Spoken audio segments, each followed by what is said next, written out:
വന്ദേ ഗുരു പരമ്പരാ.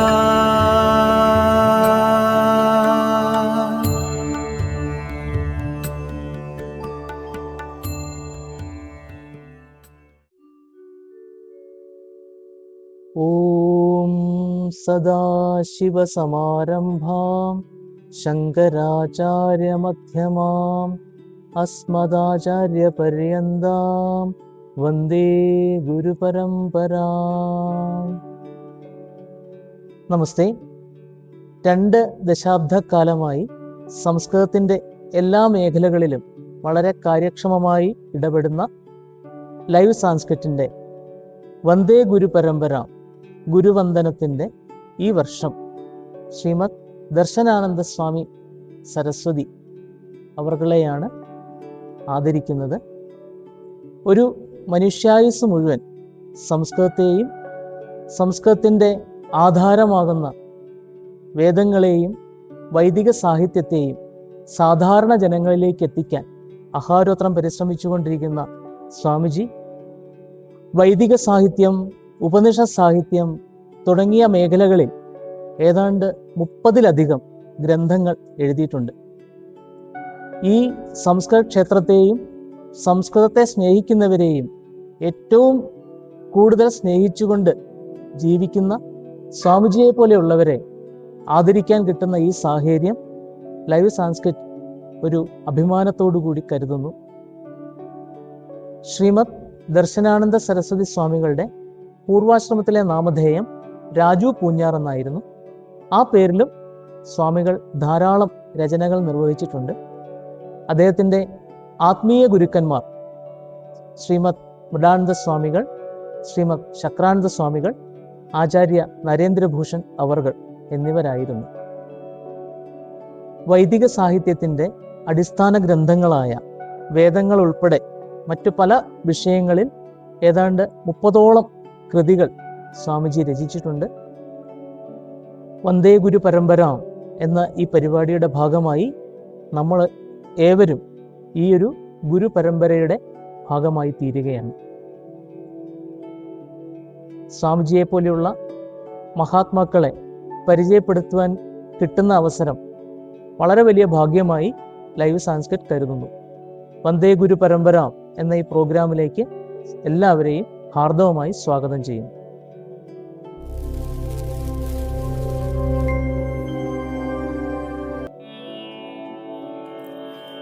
ബ്രഹ്മാനന്ദം പരമസുഖദം കേവലം ജ്ഞാനമൂർത്തിം ദ്വന്ദ്വാതീതം ഗഗനസദൃശം തത്വമസ്യാദിലക്ഷ്യം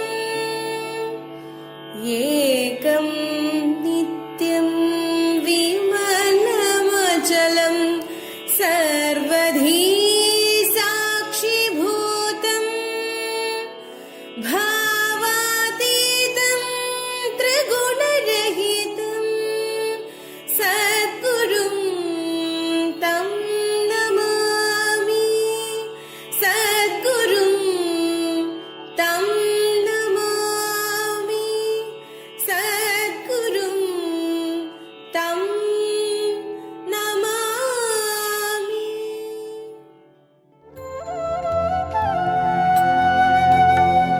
വന്ദേ ഗുരു പരമ്പരാ.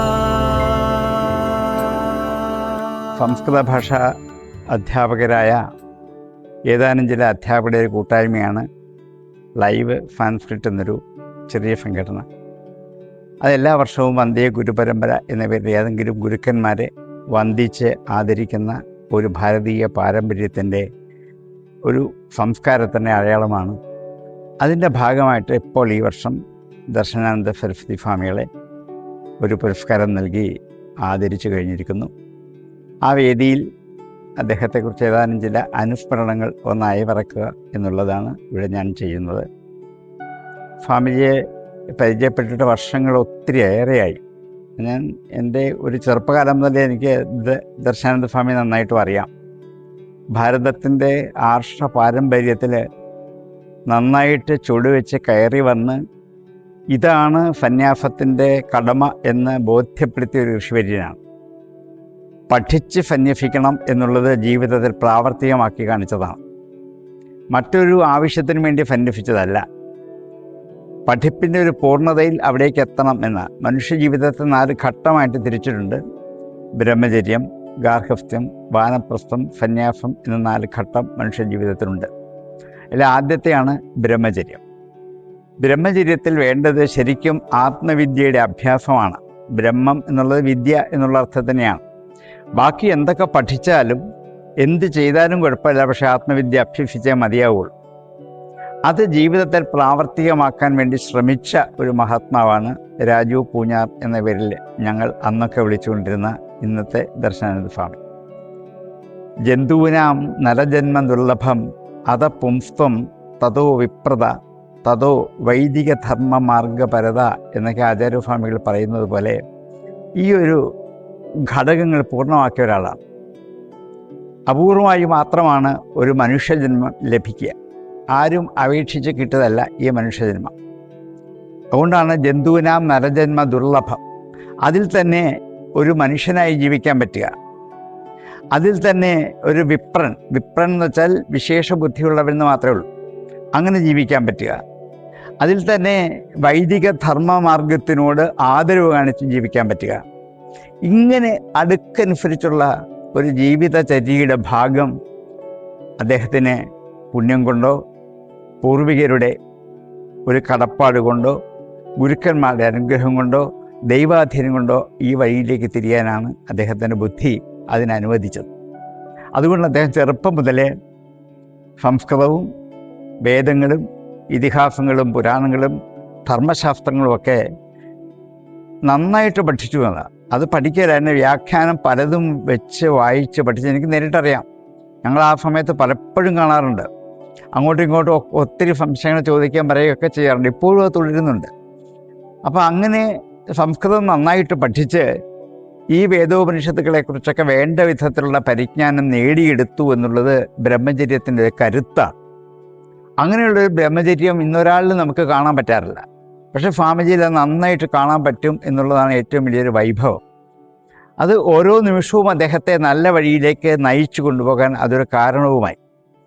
അതിനുശേഷം അദ്ദേഹം രാജസ്ഥാൻ പോയി. അവിടെ നിന്നൊക്കെ ധാരാളം ബിരുദങ്ങളും അവിടെ നിന്നൊക്കെ പല ഋഷിമാരെ കൂടിക്കണ്ട് അവരിൽ നിന്ന് കിട്ടിയ അറിവുകളൊക്കെ സ്വീകരിച്ചു. ഗാർഹസ്ഥ്യ ജീവിതത്തിലെ ഗൃഹസ്ഥാശ്രമ ധർമ്മം വേണ്ട വിധത്തിൽ നിർവഹിച്ചു എന്നുള്ളതാണ്. ഉത്തമയായ ഒരു പത്നിയെ കിട്ടി. അതുപോലെ ഉത്തമന്മാരായ 2 പുത്രന്മാരെ ലഭിച്ചു. അതിൽ പുത്രൻ തന്നെ വീണ്ടും പിതാവിൻ്റെ പാരമ്പര്യത്തിൽ സംസ്കൃതം പഠിച്ച് വളർന്ന് ജീവിച്ച് ഇപ്പോഴും അധ്യാപകനായിട്ട് തുടരുന്നു എന്നുള്ളത് ആ കുടുംബത്തിന് ഏറ്റവും വലിയൊരു പാരമ്പര്യ സംസ്കൃതിയുടെ കരുത്താണ്. അങ്ങനെയുള്ള ഒരു ഗാർഹസ്ഥ്യ ജീവിതം അതും ഇന്ന് അപൂർവമായിട്ടേ കിട്ടാറുള്ളൂ. അങ്ങനെയുള്ള ഗാർഹസ്ഥ്യ ജീവിതത്തിൽ അദ്ദേഹം ആ കുടുംബ ഭരണം നന്നായിട്ട് നിർവഹിച്ചു. അതിനുവേണ്ടി പ്രയത്നിച്ചു, ജോലി ചെയ്തു. ആ ജോലികളെല്ലാം പൂർണ്ണമാക്കി പുത്രന്മാരെ പഠിപ്പിച്ച് യഥായോഗ്യം യഥാവഴിയിലാക്കി കഴിഞ്ഞപ്പോൾ ഇനിയും തൻ്റെ ജീവിതത്തിൽ അടുത്ത ആശ്രമത്തിലേക്ക് കടക്കാൻ സമയമായി എന്ന് സ്വയമേവ നിശ്ചയിക്കാം. അല്ല ഇതുകൊണ്ടൊക്കെ മതിയാക്കി ഇത്രയേ ഉള്ളൂ എന്നല്ല. അടുത്ത ആശ്രമം വാനപ്രസ്ഥമാണ്. അന്നൊക്കെ ഞങ്ങൾ വാനപ്രസ്ഥി രാജു പൂഞ്ഞാർ എന്ന് തന്നെ അദ്ദേഹത്തെ വിളിച്ചിരുന്നു. ആ പേരിലാണ് അന്നൊക്കെ അറിയപ്പെട്ടത്. വാനപ്രസ്ഥം വേണ്ടവണ്ണം അനുഷ്ഠിച്ചിട്ടാണ് സന്യാസം സ്വീകരിച്ചത്. വാനപ്രസ്ഥത്തിൻ്റെ ശരിയായ ഒരു കടമ വിദഗ്ധി ഉണ്ടാക്കിയെടുക്കലാണ്. വിദഗ്ധി ഉണ്ടാക്കിയെടുക്കാൻ വേണ്ടിയിട്ട് അദ്ദേഹം വേദോപനിഷത്തുകളെ ഒരു ധ്യാനമാക്കി മാത്രം കൊണ്ടു നടന്നു. ജീവിതത്തിൽ ലാഭവും പകലും ഇല്ലാതെ മുഴുവൻ സമയവും ഇത് വായിക്കുക, എഴുതുക, പഠിക്കുക, വായിക്കുക, എഴുതുക, പഠിക്കുക. അവിടെ സ്വന്തം ശരീരമോ ആരോഗ്യമോ ഒന്നും നോക്കാറില്ല. മുഴുവൻ സമയവും ഇതിനുവേണ്ടി യത്നിക്കുക. അതൊരു അത്ഭുത പ്രതിഭാസമാണ് വാസ്തവത്തിൽ. അതാരിലും കാണാത്ത ഒരു വലിയ വൈഭവമാണ്. ഞങ്ങൾക്കൊക്കെ ഏറ്റവും ആദരവും ബഹുമാനം തോന്നുന്നത് അവിടെയാണ്. അങ്ങനെ ആ വാനപ്രസ്ഥ ജീവിതം വളരെ ഭംഗിയായിട്ട് നിർവഹിച്ചു എന്ന് മാത്രമല്ല, വേണ്ട വിധത്തിൽ വിദഗ്ധി സമ്പാദിച്ചതിന് ശേഷമാണ് സന്യാസ ജീവിതത്തിലേക്ക് പ്രവേശിക്കുന്നത്.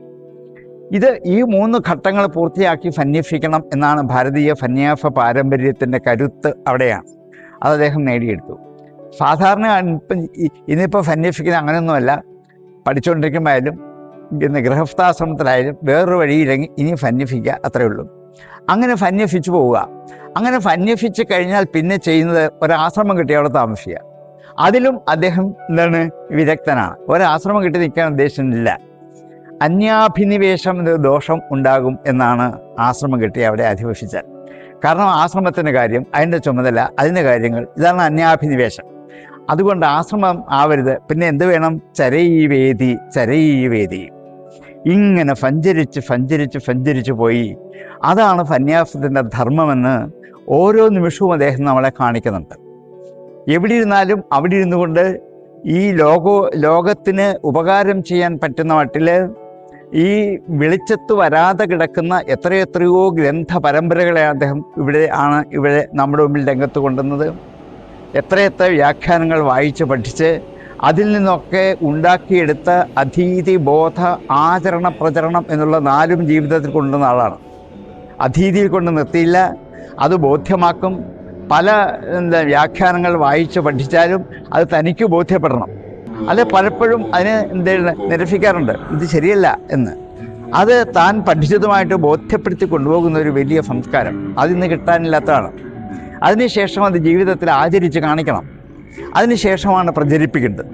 ഇത് 4ഉം ഒരേപോലെ കൊണ്ടു നടക്കാൻ പറ്റിയ ഒരു വലിയ മഹാത്മാവിൻ്റെ ചരിത്രമാണ് സ്വാമിയിലൂടെ നമുക്ക് വായിച്ച് പഠിക്കാനും കണ്ടറിയാനും ഉള്ളത്.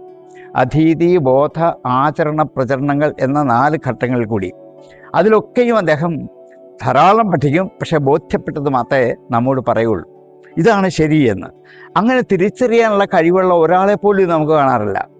എല്ലാവരും കണ്ടതും കേട്ടതും അപ്പം തന്നെ വിളിച്ചു പറയാത്രേ ഉള്ളൂ.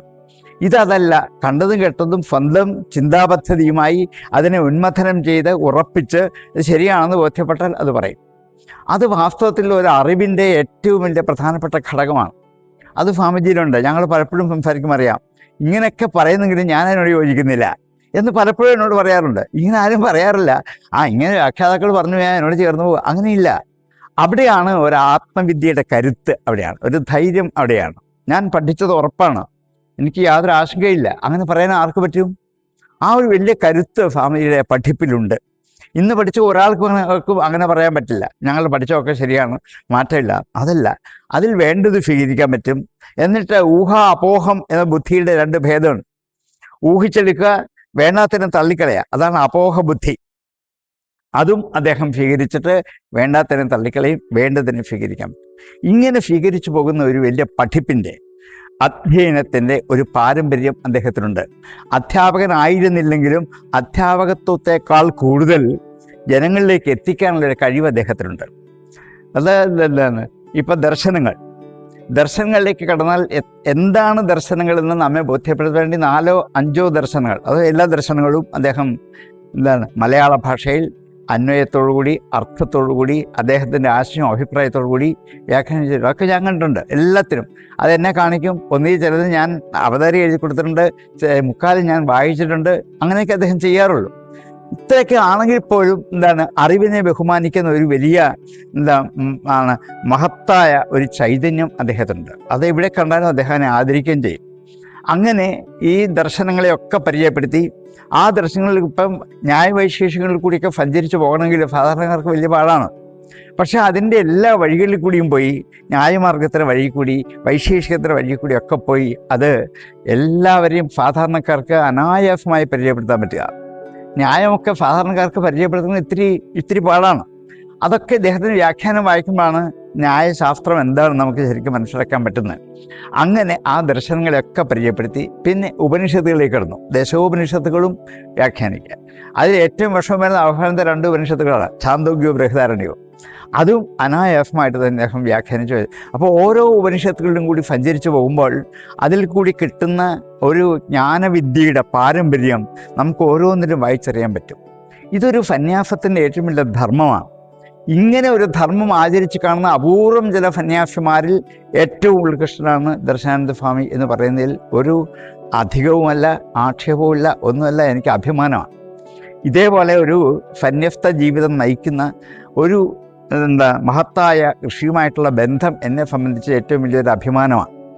അതേപോലെ ഈ ഉപനിഷത്തുകളൊക്കെ ഓരോന്നും വ്യാഖ്യാനിക്കുമ്പോൾ ആ ഉപനിഷത്തിൽ എവിടെയൊക്കെയാണോ തനിക്ക് യോജിക്കാൻ പറ്റാത്ത ആ ഭാഗത്തെ മാറ്റിക്കൊണ്ട് തന്നെയാണ്. അതെല്ലാം അതുപോലെ സ്വീകരിക്കലല്ല.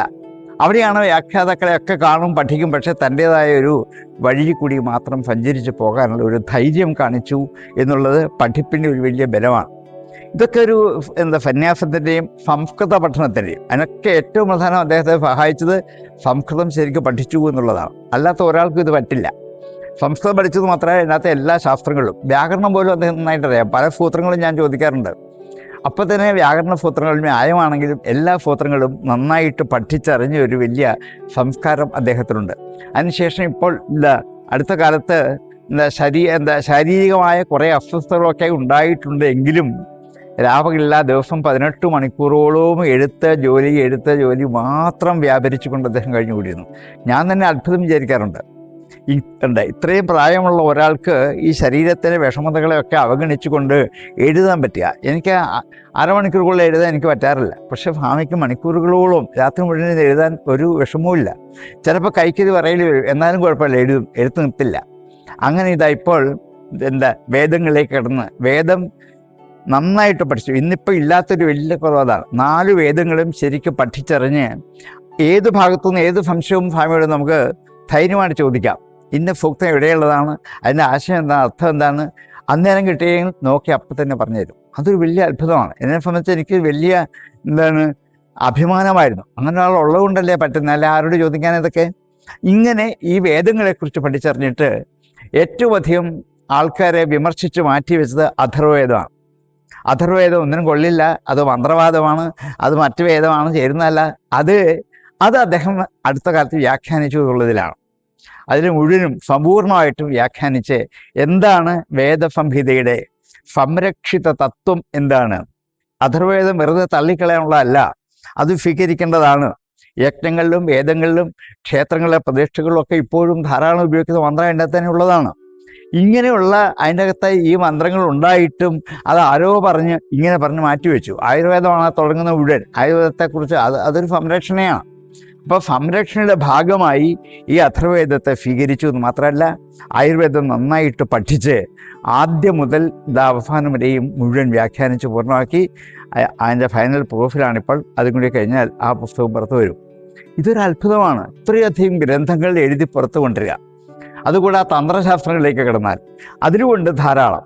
ഒരുപക്ഷെ ആധ്യാത്മിക തത്വവിഷയത്തിലേക്ക് എങ്ങനെ തന്ത്രത്തെ ബന്ധിപ്പിക്കാം അത്ഭുതം തോന്നാറുണ്ട്. അതും അദ്ദേഹം ഈ തന്ത്രത്തെ അതിനോട് കൂട്ടിച്ചേർത്തിട്ട് അതിൽ ചേർക്കേണ്ട ഭാഗത്ത് ചേർത്തിട്ട് ബാക്കി മാറ്റി നിർത്തിയിട്ടാണ്. ആ വരിവ്യവസായ രഹസ്യമൊക്കെ വായിക്കുമ്പോൾ അത്ഭുതം തോന്നാറുണ്ട്. അതൊന്നും ആരും ചെയ്യാറുള്ളതല്ല, ആർക്കും പറ്റുന്നതല്ല. ഇങ്ങനെയുള്ള കുറേ ജോലികൾ സ്വയമേ ഏറ്റെടുത്ത് ഇതൊരു സന്യാസ ധർമ്മമാണ്. ഇതാരും ചെയ്യാറില്ലാത്തതാണ്. ആശ്രമം കിട്ടി അവിടെ താമസിക്കും, അല്ലെങ്കിൽ കുറേ അധികം കാര്യങ്ങളിലേക്ക് ഇടപെടും, സാമൂഹ്യ വ്യവസ്ഥയിലേക്ക് ഇടപെട്ട് പോകും.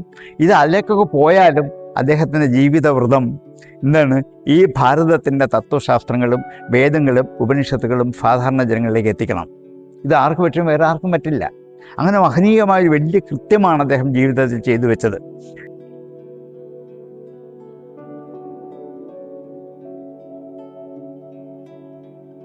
സപ്താഹത്തിൻ്റെ അടിസ്ഥാനത്തിൽ നമ്മളിവിടെ ഇന്ന് ഒത്തുകൂടിയിരിക്കുകയാണ്.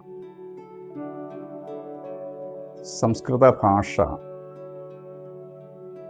അത് സംസ്കരിക്കപ്പെട്ടതാണ്. മാലിന്യങ്ങളെല്ലാം അകറ്റി പരിശുദ്ധമാക്കിയതാണ്. അതുകൊണ്ട് തന്നെ അതിനെ സംരക്ഷിക്കേണ്ട ചുമതലയും നമുക്കുണ്ട്. സംസ്കൃതത്തെ എങ്ങനെ സംരക്ഷിക്കാം എന്ന് ചിന്തിക്കുമ്പോൾ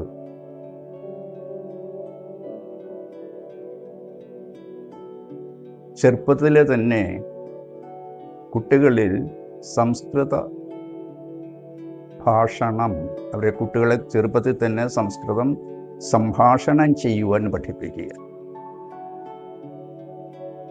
അതൊരു പ്രധാന കാര്യമാണ്. അതോടൊപ്പം തന്നെ സംസ്കൃത ഭാഷയിലെ സുഭാഷിതങ്ങൾ, ഗീതാശ്ലോകങ്ങൾ, ഉപനിഷത്ത് സൂക്തികൾ, വേദസൂക്തികൾ ഇവയൊക്കെ ഗൃഹസ്ഥമാക്കുവാനും അവരെ സഹായിക്കുക. അർത്ഥമൊന്നും പറഞ്ഞു കൊടുക്കണ്ട, ശ്ലോകങ്ങളും സൂക്തികളും അവർ ഹൃദയസ്ഥമാക്കി വയ്ക്കുക. പിന്നീട് അവരതിൻ്റെ അർത്ഥം അന്വേഷിച്ച് കണ്ടെത്തിക്കോളും. ആ ചോദ്യങ്ങൾക്ക് ഉത്തരം നമുക്ക് സ്കൂളുകളിൽ സംസ്കൃത അധ്യാപകർ നൽകിയാൽ മതി. അതോടൊപ്പം സമൂഹത്തിൽ സംസ്കൃത പ്രചരണത്തിന് വേണ്ട ചില പരിപാടികൾ നമ്മൾ ആസൂത്രണം ചെയ്തേണ്ടിയിരിക്കുന്നു. സംസ്കൃത പഠനത്തിൻ്റെ ആവശ്യകത മുതിർന്നവർക്ക് മനസ്സിലാക്കത്തക്ക വിധത്തിൽ നമ്മൾ പ്രചരണം നടത്തണം. എങ്കിലേ സംസ്കൃത ഭാഷ കുട്ടികളിലേക്ക് പകർന്നു കൊടുക്കുവാൻ മുതിർന്നവർ തയ്യാറാവുകയുള്ളൂ. സംസ്കൃത ഭാഷ സംസ്കരിക്കപ്പെട്ട ഭാഷയാണ്. സംസ്കരിക്കപ്പെട്ടത് എന്ന് പറയുമ്പോൾ മാലിന്യ നിർമ്മാർജ്ജനം നടത്തിയത് എന്നർത്ഥം. അതിൽ മാലിന്യമൊന്നുമില്ല, പരിശുദ്ധമാണ്. ശുദ്ധമായ ഭാഷ. ശുദ്ധം എന്ന പദം തന്നെ പരമാത്മവാചിയും കൂടിയാണ്. അപ്പോൾ ഈശ്വരനെ പോലെ തന്നെ പരിശുദ്ധമാണ് ഈ ഭാഷയിൽ. കാരണം അതിൽ മാലിന്യങ്ങൾ ഉണ്ടാവാൻ പറ്റില്ല. കാരണം എന്താണെന്ന് ചോദിച്ചാൽ പരിശുദ്ധനായ പരമാത്മാവിൽ നിന്ന് നിർഗളിച്ച ഭാഷയാണ്. മനുഷ്യ സൃഷ്ടിയല്ല ഭാഷ. ഭാഷയും അറിവിനോടൊപ്പം തന്നെ ഈശ്വരൻ നമുക്ക് നൽകിയ വരദാനമാണ്. അത് അത്രമാത്രം പരിശുദ്ധമാണോ ആ പരിശുദ്ധിയെ പരിരക്ഷിക്കേണ്ട ചുമതല നമ്മുടേതാണ്. അങ്ങനെ പരിരക്ഷിക്കുന്നതിന് വേണ്ടി നമ്മളിതിൽ മാലിന്യമൊന്നും കടരാതെ ശരിക്കും പാണിനിയുടെ അതുപോലെ തന്നെ പതഞ്ജലിയുടെ മഹാഭാഷ്യത്തിൻ്റെ ഒക്കെ നിർമ്മിതമായ ഒരു ചട്ടക്കൂട്, നിയമസംഹിതയുണ്ട്. ഈ ഭാഷയിൽ മാലിന്യം കലരാതിരിക്കുന്നുണ്ട്. ആ ചട്ടക്കൂട് വളരെ ഭംഗിയായിട്ട് നമ്മൾ സൂക്ഷിക്കേണ്ടതുണ്ട്. വ്യാകരണ പഠനം അവിടെയാണ് ആവശ്യമായി വരുന്നത്. ആനന്ദത്തിൻ്റെ ഒരു കമ്പോളമാക്കി മാറ്റി നമ്മളിലുള്ള ഭേദചിന്ത, സംസ്കൃത ഭാഷയുടെ പഠനം നമ്മളിലുള്ള ഭേദചിന്തയെ, ഉച്ചനീച ഭേദത്തെ ഇല്ലാതാക്കണം. അങ്ങനെയായാൽ മാത്രമേ നമുക്ക് സമൂഹത്തിൽ നമ്മളെല്ലാം ഒന്നാണ്, നമ്മുടെ എല്ലാം ഭാഷ ഒന്നാണ്, നമ്മുടെ സംസ്കാരം ഒന്നാണ് എന്ന് പറയാൻ സാധിക്കും. ഭാഷയും സംസ്കാരവും നമുക്കൊന്നായി തീരണം. ആ സാംസ്കാരികമായ ഉന്നതിയാണ് നമുക്ക് ഏറ്റവും ആവശ്യം. അതോടൊപ്പം തന്നെ അഭ്യുദയവും വേണം, നിശ്രേയസവും വേണം. അതുകൊണ്ട് അറിവ് നമുക്ക് അഭ്യുദയം നൽകുന്നതാവണം, അതോടൊപ്പം തന്നെ നിശ്രേയസം നൽകുന്നതാകണം. ഭൗതികമായ അഭിവൃദ്ധി നൽകണം, അതോടൊപ്പം തന്നെ സാംസ്കാരികമായ ആന്തരികമായ ഉന്നതിയും നമുക്ക് ലഭിക്കണം. ഇത് രണ്ടും വേണം. നാം സിവിലൈസ്ഡ് ആയിരിക്കണം, അതേസമയം തന്നെ കൾച്ചേർഡുമായിരിക്കണം. ഇത് രണ്ടുമില്ലാതെ വരുമ്പോൾ നമ്മുടെ ജീവിതം സന്തുലിതമാവില്ല. പലരും ഭൗതികമായ ഉയർച്ചയിൽ മാത്രം ശ്രദ്ധിക്കുകയും സാംസ്കാരികമായ ഉന്നതിയെ വേണ്ടാതാകുകയും ചെയ്യുന്നു. ഈ സാംസ്കാരികമായ ഉന്നതി ലഭിക്കുന്നത് നമുക്ക് വിദ്യാഭ്യാസത്തിലൂടെയാണ്. സംസ്കൃത പ്രചരണത്തിന് വേണ്ടി സപ്താഹം എന്ന് പറയുമ്പോൾ നമ്മൾ ഒരാഴ്ച മുഴുവൻ, സപ്താഹം എന്ന് പറയുമ്പോൾ 7 ദിവസമാണല്ലോ, ഒരാഴ്ച മുഴുവൻ എന്ന് പറയുമ്പോൾ എല്ലാ ദിവസവും, ഏതെങ്കിലും ഒരാഴ്ചയല്ല, എല്ലാ ദിവസവും. കാരണം ഒരാഴ്ച കഴിഞ്ഞാൽ അടുത്ത ആഴ്ച തുടങ്ങുന്നത് പോലെ സപ്താഹവും നിരന്തരമാണ്, നൈരന്തര്യമാണ്. ആ നൈരന്തര്യമായ സപ്താഹം സംസ്കൃത സംഭാഷണം, സംസ്കൃത സാഹിത്യങ്ങളുടെ പ്രചരണം, മാനുസ്ക്രിപ്റ്റുകളുടെ പുനരാവിഷ്കരണം, വ്യാഖ്യാനം എന്നിങ്ങനെ ഈ ഓരോ ഐറ്റങ്ങളിലുമായിട്ട് നമ്മളിങ്ങനെ തുടർന്നുകൊണ്ടേയിരിക്കേണ്ടിയിരിക്കുന്നു.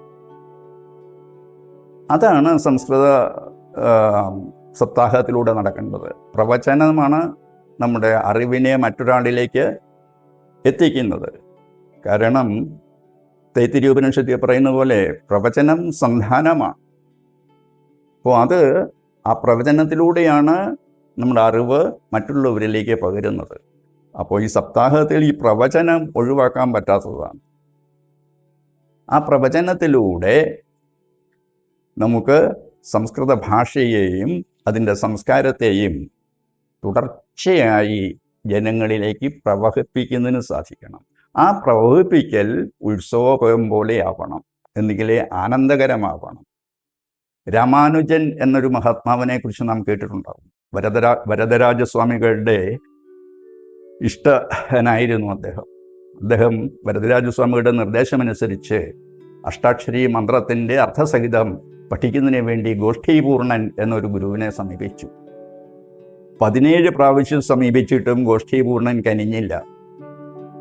18ാമത്തെ തവണയാണ് രാമാനുജൻ അദ്ദേഹം കുളിച്ച് കാവേരിയിൽ നിന്നും കയറി വരുന്ന സമയത്ത് കാൽക്കൽ വീണ് കാല് കെട്ടിപ്പിടിച്ചുകൊണ്ട് പറഞ്ഞു, ഞാൻ ഇവിടെ കിടന്ന് മരിക്കും, എനിക്ക് ഈ മന്ത്രത്തിൻ്റെ അർത്ഥം പറഞ്ഞു തരാതെ ഞാനിനി പോവില്ല, അങ്ങക്ക് എന്നെ ചവിട്ടി കൊല്ലാം, നദിയിൽ മുക്കിക്കൊല്ലാം, എന്ത് വേണമെങ്കിലും ചെയ്യാം, പക്ഷേ എനിക്കിതിൻ്റെ അർത്ഥം ലഭിച്ചേ മതിയാവും. ഈ തീവ്രമായ ആഗ്രഹം വന്നു കഴിഞ്ഞപ്പോൾ, ശരിക്കും വിദ്യാർത്ഥിയായി കഴിഞ്ഞപ്പോൾ,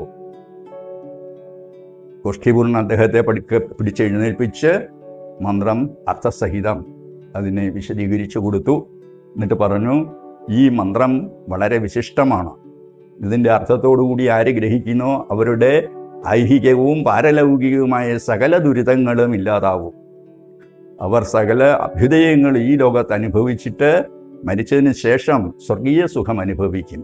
പക്ഷെ ഒരു കാര്യം ശ്രദ്ധിക്കുക, നീ ഗുരുവിൻ്റെ അനുവാദം കൂടാതെ ഈ മന്ത്രം മറ്റാർക്കും ഉപദേശിച്ചുകൂടാ, അങ്ങനെ ഉപദേശിച്ചാൽ നരകവാസം ഉണ്ടാവും.